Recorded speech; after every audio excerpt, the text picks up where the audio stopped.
ही साधना, ही ताकद इतक्या सहजासहजी होत नाही हो. घरात आपला भाऊ आपला ऐकत नाही, घरात वडील आपलं मुलाचं ऐकत नाही, मुलगा वडिलांचं ऐकत नाही. पण ही जी, आणि मी माहिती घेतली शिक्षणाच्या बाबतीमध्ये महाराजांनी केलेलं काम, गोरक्षणाच्या बाबतीत महाराजांनी केलेलं काम. तुम्ही भगवान श्रीकृष्णाचं जर सगळं चरित्र पाहिलं तर तुमच्या लक्षात येईल की कृष्णाच्या चरित्रामध्ये 3 गोष्टी खूप महत्वाच्या आहेत. एक आहे गाय, दुसऱ्या आहेत गोपिका, आणि तिसरी आहे गीता. पण आज गाय सुरक्षित नाही, गोपिकांचा सन्मान ठेवला जात नाही, आणि गीता समजून घ्यायला कुणाला वेळ नाही. पुन्हा जर आपल्याला गोकुळ निर्माण करायचं असेल, आनंदाचं साम्राज्य निर्माण करायचं असेल, तर गाय सुरक्षित असली पाहिजे, या गोपिकांचा सन्मान केला पाहिजे, आणि गीता समजून उमजून घेतली पाहिजे, आचरणात आणली पाहिजे. आज झालंय असं, पुरोगामित्वाच्या नावाखाली धर्माला नाकारलं जात आहे. स्वतःला पुरोगामी समजणारे लोक धर्म अध्यात्म नाकारायला निघाले. धर्माला आणि अध्यात्माला नाकारून तुम्ही कोणत्याही शाश्वत विकासाकडे जाऊ शकणार नाही, हे सत्य आहे, आणि ते सत्य आपण समजून घेतलं पाहिजे. तुम्ही कोणत्या गोष्टींहून धर्म नाकारणार?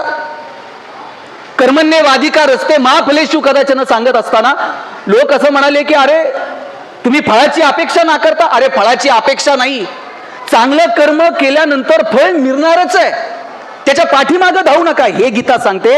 हे गीतेचं तत्वज्ञान मी समजून घेतलं पाहिजे. आज मी आपल्या सगळ्यांची मनोगत ऐकत होतो. या 4 महिन्यामध्ये आपण काय केलं, काय मिळवलं. या सत्संगाचं महत्व इतकं आहे, लक्षात घ्या. 4 महिने आपणच नाही, आपण आपल्या लहान मुलांना घेऊन आलं पाहिजे. मी आज नगरून येताना माझ्या 3 वर्षाच्या मुलीला घेऊन आलोय. मी म्हटलं चल ऐकलं पाहिजे. आपण कधी ऐकणार आहोत? घरामध्ये आजी आजोबा होते, ते नातवाला जवळ घ्यायचे, त्याला रामकृष्ण समजावून सांगायचे, महावीर समजावून सांगायचे, आनंद ऋषींचा इतिहास सांगायचे, ज्ञानोबा तुकोबा सांगायचे. आता आजी आजोबा घरात आहेत, पण त्यांना रामकृष्ण आठवत नाही. नातू म्हटलं गोष्ट सांग, तर आजोबा गोष्ट सांगतात. एक होता राजा, त्याच्या 2 राण्या, एक आवडती एक नावडती. आता आज्यानं असं सांगितल्यावर पोरानं काय करायचं? ते तेच करतोय कॉलेजला. एक राजा 2 राण्या, एक आवडती एक नावडती. तुम्ही काय पेरायचं ठरवलं? गहू पेरून ज्वारी उगवत नाही, ज्वारी पेरून हरभरा उगवत नाही.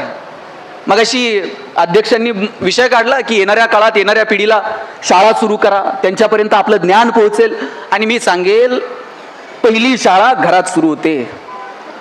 तुम्ही ठरवलं पाहिजे तुम्ही तुमच्या लेकराला काय विचार द्यायचा. लहानपणी आम्ही गाणं म्हणायचं. तुम्ही म्हटलात का ते गाणं, एरे एरे पावसा? माहितीये का काय गाणं? एरे एरे पावसा तुला देतो पैसा, पैसा झाला खोटा, पाऊस आला मोठा, एग एग सरी, तुझे मडके बरी, सर आली भाऊ, आणि मडके गेले. भाऊ. काय हुशार आहेत सगळे. मला सगळ्यांना हे गाणं पाठ आहे. मग मी माझ्या आजोबांना विचारायचो, आजोबा हे गाणं का म्हणायचं? माझे आजोबा म्हणायचे, आपला देश कृषीप्रधान आहे, कृषीप्रधान देशात पावसाची गरज असते. लहान मुलांनी अशी गाणी म्हटली की लहान मुलांचं देव बाप्पा ऐकतो आणि मग पाऊस पडतो. आमच्या बाप दाद्यानं, आमच्या आज्या पंजानं सांगितलं आपला देश कृषीप्रधान आहे, येरे येरे पावसा म्हणा.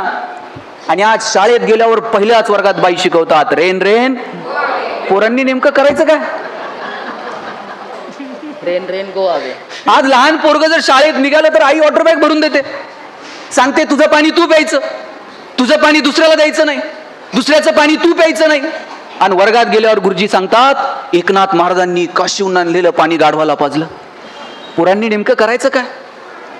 आम्ही कोणता विचार आमच्या पोरांपर्यंत पोहोचवणार आहोत? आणि तो पोहोचवण्यासाठी आईबाप म्हणून आपल्याला वेळ तरी आहे का?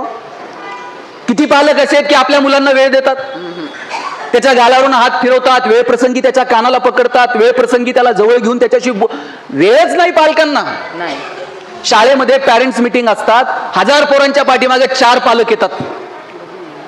त्यांच्या मागे इतकी कामं आहेत. ग्रामपंचायत इलेक्शन लागलंय, सोसायटीचं लागलंय, कॉर्पोरेशन आलंय, दिल्लीतल्या सरकारचं काय चाललंय, महाराष्ट्र गव्हर्नमेंटचं काय चाललंय.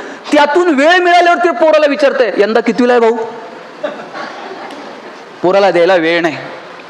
आणि मग पोरांनी काय केलं माहितीये का? आपल्याला वेळ नाही ना, मग त्यांनी एक छान साधन त्यांच्या हातात आलंय आणि मग तासन तास पोरं त्या साधनामध्ये बुडून गेली.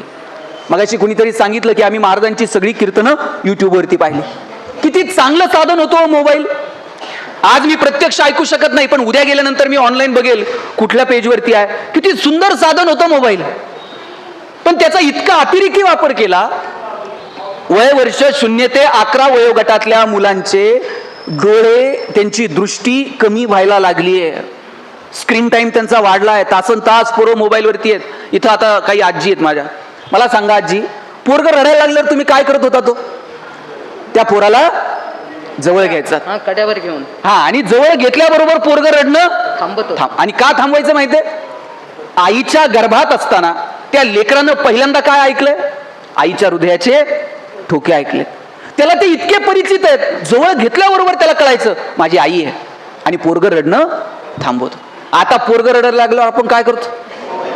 खरं खरं सांगायचं, पर्स मधनं मोबाईल काढायचा, आणि पोरगं तर असलं पुढचं आहे, ते मोबाईल हातात आल्याबरोबर रडायचं थांबत. आईच्या स्पर्शाची जागा जर मोबाईलच्या स्पर्शानं घेतली असेल तर हा कुणाचा पराजय हो? हा विज्ञान तंत्रज्ञानाचा विजय आहे का मातृत्वाचा पराजय आहे? हे ठरवण्याची वेळ आली आहे. एकदम बरोबर. तुमच्याकडे किती पैसे आहेत ना, कोण विचारत नाही, लक्षात घ्या. 1 रुपयाचं नाणं सुद्धा वर जात नाही, 1 छदाम सुद्धा वर जात नाही, सुतळीचा तोडा सुद्धा वरती घेऊन जाण्याची सोय नाही. येणाऱ्या पिढीसाठी तुम्ही लाख रुपये कमवून ठेवा, 2 दिवसात उडवतोय नालायक असलं तर. त्याच्या मनगटात लायकी निर्माण करा कमवायची. जुन्या काळात आई वडील सांगायचे, पोरांनो बापाचं नाव बुडवाल असं करू नका. आणि पोरगं घाबरायचं, बापाचं नाव तर बुडणार नाही ना, मी चांगलं वागतोय का? कारण बाप सांगायचा, पोराचं बापाचं नाव बुडवू नको, आज्याचं नाव बुडवू नको, तुझ्या आज्यानं हे केलंय, तुझ्या बापानं ते केलंय. आता बापालाही वेळ नाही, पोरगं डायरेक्ट बुडणाऱ्या क्रूजवरच जाऊन बसते. त्याला काही घेणं देणं नाही बापानं काय केलंय मी काय केलंय. म्हणून पोरांना वेळ देता येईल का? आणि आज जर तुम्ही वेळ दिला नाही तर येणाऱ्या काळात पोरं तुम्हाला वेळ देणार नाहीत, लक्षात ठेवा. आणि तुमच्या मनात असेल की आम्ही करतोय ते लेकरांसाठीच करतोय, काही नाही. त्यांना चांगला विचार द्या, त्यांना चांगला संस्कार द्या. अरे काय महावीर, शस्त्राच्या जोरावरती ज्यांनी युद्ध जिंकली त्यांना वीर म्हटलं गेलं, आणि कोणतंही शस्त्र हातात न घेता जे जिंकले त्यांना महावीर म्हटलं गेलं. हा महावीरांचा इतिहास. ज्ञानोबा तुकोबा, तुम्ही तर पुणेकर मंडळी नशिबान आहात, तुमच्या हाकेच्या अंतरावर ज्ञानोबा आहेत, तुमच्या हाकेच्या अंतरावर तुकोबा आहेत. कधीतरी घेऊन जा आळंदीला, कधीतरी घेऊन जा. काय तुकोबा आहे? इह लोकापासून ब्रह्मलोकापर्यंत इच्छित असणाऱ्या, अपेक्षित असणाऱ्या भोगाच्या, त्यागाच्या वृत्तीला वैराग्य म्हणतात, हे वेदांत शास्त्र सांगतं. पण तुकोबा काय म्हणाले? आम्ही वैकुंठवासी आलो याच कारणासी, बोलले जे ऋषी साच भावे वर्तावया. ऋषींनी जे सांगितलं ते फक्त ऐकायला आम्ही जन्माला आलेलो नाहीत, ते आम्ही आमच्या कृतीतून जगून दाखवू. केवढा आत्मविश्वास आहे तुकोबारायांचा. इंद्रायणीनं गाथा परत केली, हा आपण चमत्कार सांगतो. मी म्हणेल इंद्रायणीनं गाथा परत केली हा चमत्कार नाहीच, तुकोबांचं तेवढं सामर्थ्य आहे. खरा चमत्कार काय माहितीये? पिढ्यान पिढ्या चालत आलेली महाजनकीची सगळी कागदपत्र तुकोबारायांनी इंद्रायणीत नेऊन बुडवून टाकली. आणि ती इतक्या सहजतेनं बुडवली, त्याचा कुठं उल्लेख नाही. जितक्या सहजतेनं श्वास घेतो ना, तितक्या सहजतेनं तुकोबारायांनी सगळी प्रॉपर्टी इंद्रायणीत बुडवली. त्याचा कुठं फ्लेक्स लावला नाही, कुठं बॅनर लावला नाही. शेतकऱ्याचं कर्ज माफ करणारं पहिलं गव्हर्नमेंट जगद्गुरु तुकाराम महाराज. हे कधी सांगणार आहोत आम्ही आमच्या पोरांना? ज्ञानोबांचं पसायदान आम्ही कधी सांगणार आहोत लेकरांना? त्यांना जवळ घेतलं पाहिजे, त्यांना ज्ञानोबा तुकोबा आपण समजून सांगितले पाहिजेत. तुम्हाला सांगतो, येणाऱ्या पिढीसाठी वेळ द्या. पोरांना वाटलं पाहिजे की आपल्या बापाचं नाव आपण टिकवावं. तुम्हाला एक गंमत सांगतो, भगवान श्रीकृष्ण आणि त्यांचे सगळे सवंगडी आहे ना, दही दूध लोणी चोरायला जायचे. आणि मग पहा, त्यात सुद्धा एक गंमत आहे. भगवान श्रीकृष्णाला त्यातून संदेश द्यायचा होता, गवळणींनो तुम्ही हे मथुरेला घेऊन जाताना हे फक्त बाजार सजवण्यासाठी नाही, तुमच्या लेकरांचा आहार चांगला असला पाहिजे, तुमची लेकरं कुपोषित राहता कामा नये, हे खाऊ घाला तुमच्या लेकरांना. कुपोषण निर्मूलनाच्या विरोधात, त्या कुपोषण निर्मूलनासाठी आवाज उठवणारा, कुपोषणाच्या विरोधात आवाज उठवणारा पहिला जर कोण असेल तर भगवान श्रीकृष्ण आहे. त्यानं सांगितलं, काय हे दही दूध, हे काय फक्त बाजारात विकायला नाहीये, तुमच्या लेकरांना खाऊ घाला. आणि ज्या वेळेस ते दही दूध घ्यायला जायचे, भगवान श्रीकृष्ण आणि त्यांचे सवंगडी दही दूध चोरायला जायचे. एक गवळण म्हणली, सगळ्यांच्या घरी चोरी कराल पण माझ्या घरी काय तुम्ही चोरी करू शकत नाही. कृष्ण म्हणला ठीक आहे, संध्याकाळी बघतो. आज रात्री सगळे सवंगडी तिच्या घरी. हिनं काय केलं, वरती जे मडकं बांधलेलं होतं लोण्याचं, त्याला एक घंटी बांधलेली होती, आणि त्या घंटीची दोरी पायाला बांधलेली होती. म्हणजे कोण खायला गेलं, घंटी वाजली, उठायचं आणि पकडायचं. आता गेल्याबरोबर हे सगळे सवंगडी गाडग्याकडे उडी मारणार. कृष्ण म्हणला थांबा, घंटी बांधली गवळणीनं, वाजली की पकडली का बदलते तुम्हाला.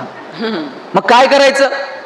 कृष्णाने त्या घंटीला सांगितलं, लक्षात घे, माझ्या सगळ्या सवंगड्यांना खाऊ दे, जर का वाजली तर उद्यापासून एका मंदिरात ठेवणार नाही म्हटलं तुला. आता देवानं दम दिल्यावर काय करते घंटी? ती म्हणली बाबा काय करायचंय ते करा, मी वाजत नसते. गप्प राहिली. सगळ्या सवंगड्यांनी लोणी फस्त केलं. कृष्ण म्हणला अरे मला ठेवा एखादा घास. शेवटचा घास, आतापर्यंत घंटी वाजली नाही, शांत बसून राहिली. शेवटचा घास कृष्णानं उचलला, तोंडाला लावला आणि घंटी जोर जोरात वाजायला लागली. गवळण उठली, कृष्णाला पकडलं, बदड बदड बदडलं आणि म्हणली तुला सांगितलं होतं ना. कृष्ण म्हणला बरं ठीक आहे आजचा दिवस जाऊ दे. जाताना घंटीला म्हणला उद्या बघतो तुझ्याकडे सकाळी. म्हटला. घंटी म्हणली देवा माफ करा, सगळे खात होते मी वाजले का? अरे मग मी खायला लागल्यावर का वाजले? साक्षात देव प्रसाद घेतोय आणि मी जर वाजले नाही तर सगळ्या कुळाला बट्टा लागेल, कुळाला बट्टा लागू नये म्हणून वाजावं लागलं देवा.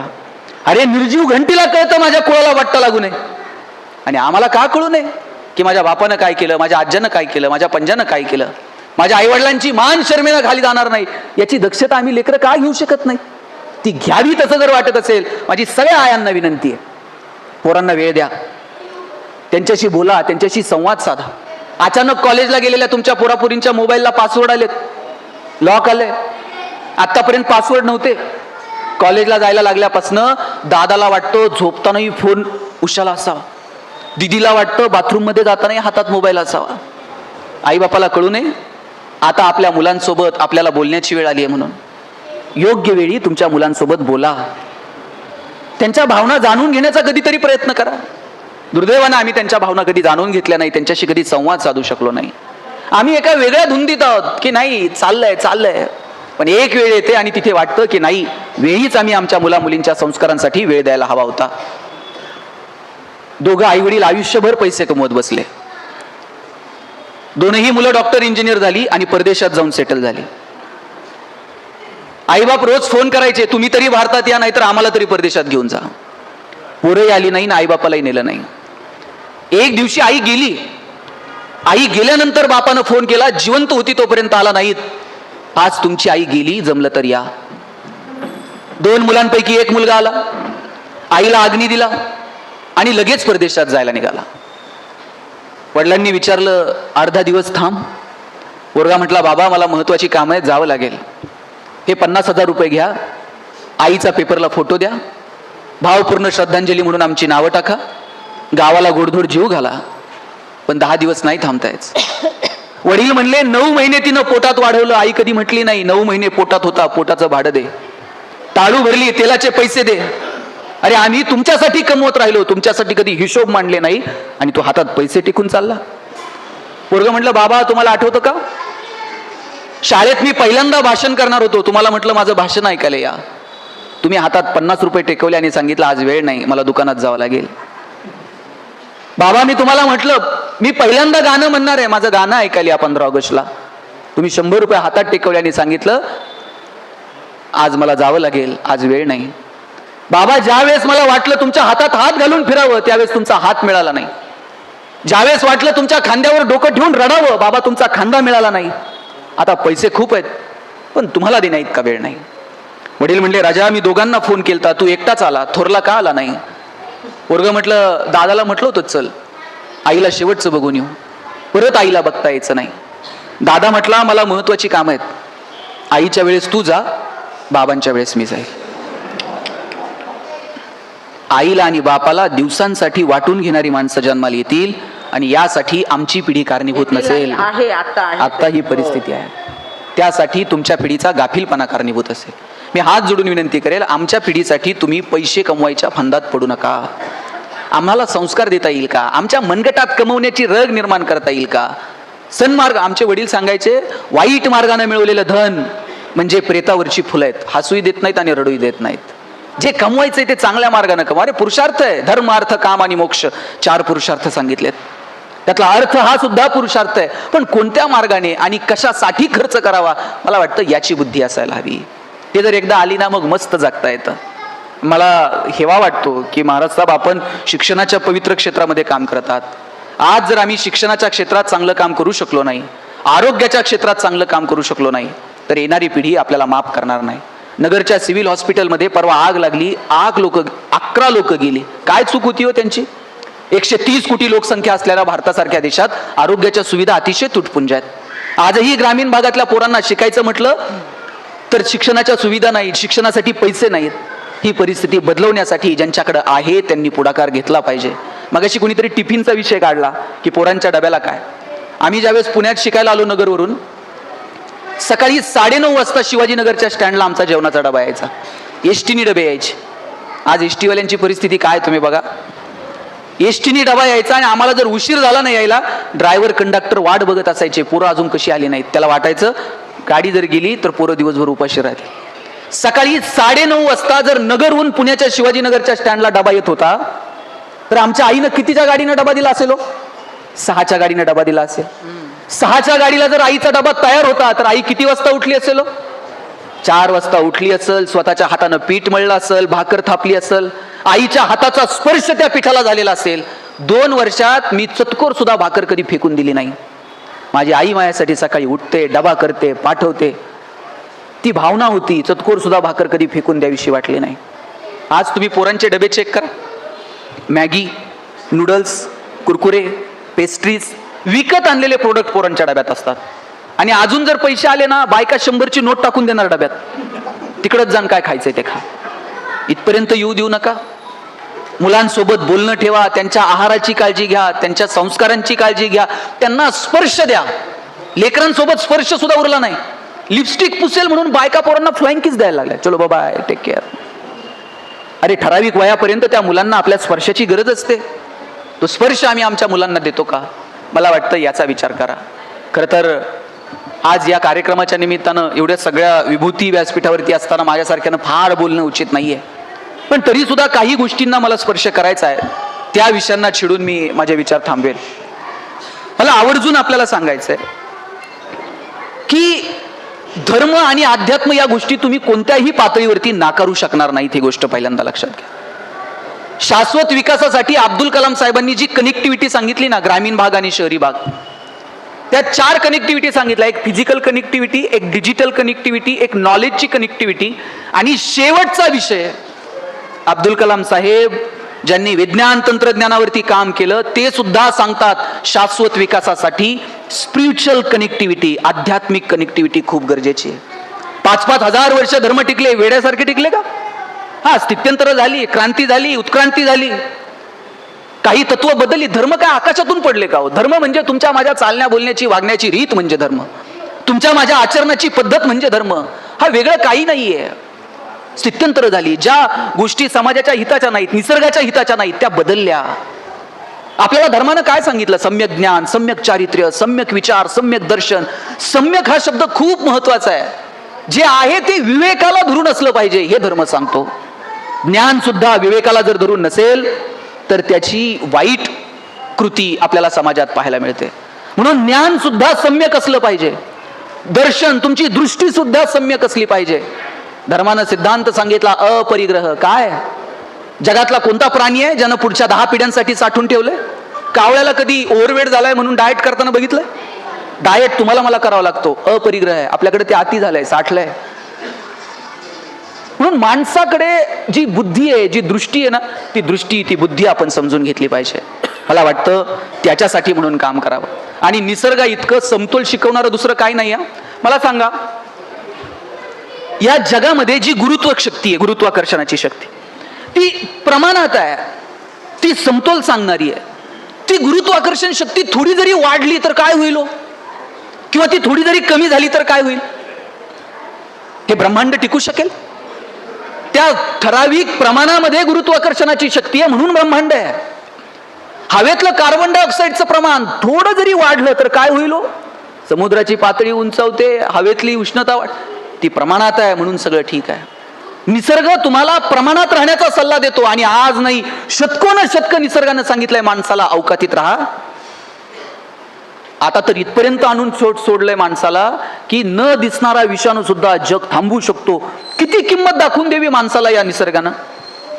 चीनमध्ये मिंग राजवट होती, हिवतापाची साथ आली, मिंग राजवट उद्ध्वस्त झाली. आफ्रिकेमध्ये जनावरांचा प्लेग आला, जनावरांवरती आधारित असणारे सगळे उद्योग व्यवसाय धुळीला मिळाले. नेपोलियन युरोपवरती चालून गेला, युद्धाच्या जोरावरती युरोप जिंकलं, पण तिथे साथीचे रोग आले, तुटपुंज सैन्य घेऊन नेपोलियनला परत मायदेशात परतावं लागलं. शस्त्रांच्या जोरावरती जग जिंकता येणार नाही, हात उगारून जग जिंकता येणार नाही, हात जोडून जग जिंकता येईल. हात जोडून लोकांची मनं जिंकता येतील, निसर्गाला समजून घेऊन जग जिंकता येईल. मला वाटतं हा निसर्गाचा जो संदेश आहे ना, तो आपण समजावून सांगितला पाहिजे. म्हणून निसर्गाची काळजी घ्या. हवा, पाणी, स्वच्छता, आरोग्य, लाख रुपये पण आरोग्य नाही, काय उपयोग आहे का त्याचा? 10 साखर कारखान्याचे शेअर्स आहेत आणि डॉक्टरनं सांगितलंय चमचाभर पण खाऊ नको. 10 दिवाण बनवून घेतले झोपायला, डॉक्टरनं सांगितलंय मनक्यात गॅप आहे, चटेवर झोपत जा. आणि आज जर तुम्ही आरोग्याकडे लक्ष दिलं नाही ना, तर उद्या 40 गोळ्या रोज खाव्या लागतील. या वयामध्ये तासनतास आपण बसू शकतो का असं मांडी घालून? आता आपण बसलोय तर 10 वेळा चुळबुळ करतो, इकडं हाल तिकडं हाल. ही कशाची ताकद आहे? ही साधना, कृपा, आयुष्यभर असलेला संयम, या सगळ्याच्या जोरावर हे साध्य करता येतं. हे असं साध्य करता येत नाही. आणि आज जर आपण या गोष्टींकडे लक्ष दिलं नाही, 40 गोळ्या खाव्या लागतील आणि कोणत्या कधी खायच्या तुम्ही लक्षात सुद्धा ठेवायचं नाही. चिप येतील मार्केटमध्ये छोट्या छोट्या, ते 5वीला सटवाई पुजता ना, तशी चिप पुजायची, त्याच्यात 40 गोळ्या ढकलून द्यायच्या, मनगटात चिप ढकलून द्यायची. आईनं कामाला जाता जाता एंट्री करायची, सकाळी 2 ह्या, दुपारी 2 त्या. बापानं जाता जाता एंटर मारायचं. एंटर मारलं का एक एक गोळी रक्तात आपोआप सर्क्युलेट होत. इतकं विज्ञान तंत्रज्ञान पुढे गेलं. आणि चिप लय महाग नसतील, घाबरू नका. महिला बालकल्याण विभागाकडनं BPL कुटुंबांना मोफत आणि APL कुटुंबांना सवलतीच्या दरात दिल्या जाते. आणि चायना प्रोडक्शन करायला लागलं का कोणत्या पण पानाच्या टपरीवर 1-1 रुपयाला मिळून जाईल. इथपर्यंत आपल्याला आपल्या आरोग्याला घेऊन जायचंय का? निश्चित नाही. म्हणून समतोल हा निसर्गाचा नियम आहे. अमेरिकेमधले एक पठार होतं, त्या पठारावरती कोल्ह्यांची संख्या वाढलेली होती आणि लांडगे त्यांच्यामुळे हरणांची संख्या, म्हणजे त्या पठारावरती भरपूर हरणं होती आणि हरणाचा शत्रू कोण? लांडगा कोल्हा. मग त्यावेळेच्या राष्ट्राध्यक्षांनी ठरवलं हरणांच्या संरक्षणासाठी सगळे लांडगे मारून टाकायचे. सगळे लांडगे मारून टाकले. काही दिवसांना हरणांची संख्या इतकी वाढली की त्यांना गवत पुरेन असं झालं आणि परत हरणांची संख्या कमी झाली. तुम्ही निसर्ग बघा, निसर्गाकडे शिका. मगाशी आपण माणसं आहोत, आपण जनावरं नाही आहोत, आपण माणसं आहोत. निसर्गानं प्रत्येकाला त्याचं काम समजून दिलेलं आहे, त्याचं काम सांगितलेलं आहे. आपण माणसं आहोत, आपण आपला आहार कसा असावा, आपण काय खावं, मगाशी जे सांगितलं ना ते खरंच आपण हे लोकांपर्यंत पोहोचवलं पाहिजे. आपण जनावरं नाही आहोत याची दखल आपण घेतली पाहिजे. निसर्गाचा समतोल राहील असं आपण वागलं पाहिजे. आपली नाळ निसर्गाशी जोडून ठेवा, एवढंच या निमित्तानं मी आपल्याला सांगेल. आणि मस्त जगावं, हसत हसत राहा. राग, द्वेष, महावीर साहेब सगळं डोक्यातनं काढून टाकावं. काय हो, या जगात सगळ्यात शत्रू जर कोण आहे ना तर राग आहे, अहंकार आहे. कशासाठी? कंस अहंकार आणि भीतीमुळं कंस त्याला जीवन सोडावं लागलं. नाहीतर कंसाला वाटलं होतं की अरे चांगलं चाललंय, देवकीचं लग्न लावून देत होता. पण ज्या दिवशी त्याला कळालं ना कृष्ण जन्माला येणार आहे आणि तो मारणार, बिथरून गेला तो. भीती हा असा विषय आहे ना की माणसाची बुद्धी अहंकार आणि भीतीमुळे दूर निघून जाते. म्हणजे एक माणूस होता, तुम्हाला गंमत सांगतो. त्याला सांगितलं इथून मडकी उचलायची आणि पलीकडे नेऊन ठेवायची.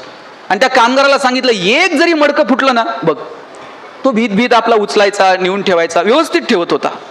4 मडकी नेऊन ठेवली आणि येत होता. त्यानं परत बोलवलं, इकडे म्हटला, जर मडकं फुटलं तर बघ. त्यानं परत 2 नीट नेऊन ठेवली. यानं परत बोलवलं आणि जोरात कानाखाली, म्हणलं नीट ठेवतोय का मारलं?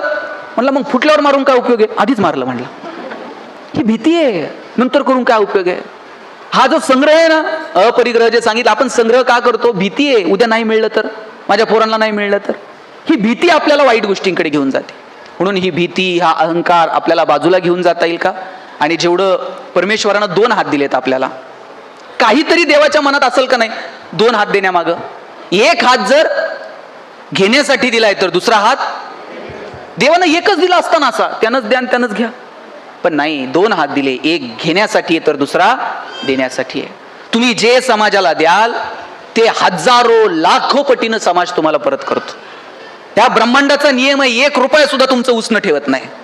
तुम्ही जेवढे समाजाला दिलं त्याला लाखो पटीनं हे ब्रह्मांड तुम्हाला परत करत असतं. विंदा करंदीकरांची कविता आहे, देणाऱ्यानं देत जावं, घेणाऱ्यानं घेत जावं आणि घेता घेता एक दिवस देणाऱ्याचे हात घ्यावे. हिरव्या पिवळ्या डोंगरांकडून हिरवी पिवळी शाल घ्यावी, सह्याद्रीच्या कड्याकडून छातीसाठी ढाल घ्यावी, विड्या पिशा ढगांकडून वेडे पिसे आकार घ्यावेत, मातीमधल्या प्रश्नासाठी पृथ्वीकडून हुंकार घ्यावेत, उसळलेल्या दर्याकडून पिसळलेली आयाळ घ्यावी आणि शांत वाहणाऱ्या भीमेकडून तुकोबाची माळ घ्यावी. देणाऱ्यानं देत जावं, घेणाऱ्यानं घेत जावं आणि घेता घेता एक दिवस देणाऱ्याचे हात घ्यावे. हे देणाऱ्याची जी वृत्ती आहे ना, ती आत्मसात करता येईल का, याच्यासाठी प्रयत्न करा. मस्त जगा, हसत हसत राहा. शेवटी जाताना इतकं सांगतो, हे आयुष्य परत कधीच नाहीये. तुम्ही राग दिला ना समाजाला, एक दाणा पेरला तर त्याचे 1000 दाणे उगवतात. काय पेरायचं ते ठरवा. प्रेम पेरा, प्रेम उगवेल. द्वेष पेरा, द्वेष उगवेल. काय पेरायचं मला वाटतं ते आपण ठरवावं. आणि मी परत सांगेल, हसत राहा. आल्यापासून मी 2-3 चेहरे बघतोय हसलेच नाहीत. ते इतके टेन्शन मध्ये आहेत, माझं बोलायचं राहिलं मला संधी. अरे नाही, उद्या बोलू ना, परत परवा बोलू. नाही काय तर मनात स्वतःशी कधीतरी संवाद साधून. हसलेच नाहीत दोघं तिघं आल्यावर. ते हसावं वाटलं तरी शेजारच्याकडे बघणार, तो हसतोय का, तो हसत नाही, मग मी का हसू. माणसालाच हसता येतं, जनावरांना हसता येतं का. आता तुम्ही पुण्यातले, तुम्हाला शेणकूर गोठा बिटा माहिती आहे का. ते नाशिकच्या आलेल्यांना माहित असेल. मला सांगा, शेणकूर करायला गोठ्यात गेलाय आणि एखाद्या म्हशीनं छान स्माईल दिली, असं झालंय कधी. म्हैस म्हणते का प्लीज वेलकम इन गोठा विथ स्माईल. फक्त माणसाला हसता येतं, जनावरांना हसता येत नाही. मग आपल्याला हसण्याची संधी दिली ना भगवंतानं, कधीतरी हसा, कधीतरी चांगल्या गोष्टींवरती संवाद साधा, एकमेकाच्या सुखदुःखात सहभागी व्हा. फक्त माणसांना ही संधी भगवंतानं दिलेली आहे. ती संधी बाजूला लुटू नका. आणि दुःख कुणाच्या वाट्याला नाही हो, जगात प्रत्येकाच्या वाट्याला दुःख आहे, पण त्यातून आनंदाचे 4 क्षण शोधायचे आणि ते जगायचे. तुम्हाला ते महमूद माहिती आहे का. ते जुन्या लोकांना माहिती आहे. महमूदचे पिक्चर बघितले असते. ते मी एक पिक्चर बघितला होता. त्या महमूदच्या छातीवर आहे ना, एका गुंडानं बंदूक ठेवली आणि त्याला विचारलं, बोल तेरी आखरी ख्वाहिश क्या है. महमूद म्हटला, मेरी आखरी ख्वाहिश तेरी बंदूक मुझे दे दे म्हटलं. काय जगणे होय. या दुःखाच्या प्रसंगात, संकटाच्या क्षणी सुद्धा असं मिश्किलपणे त्याला छाती काढून आनंदानं सामोरं जाता आलं पाहिजे.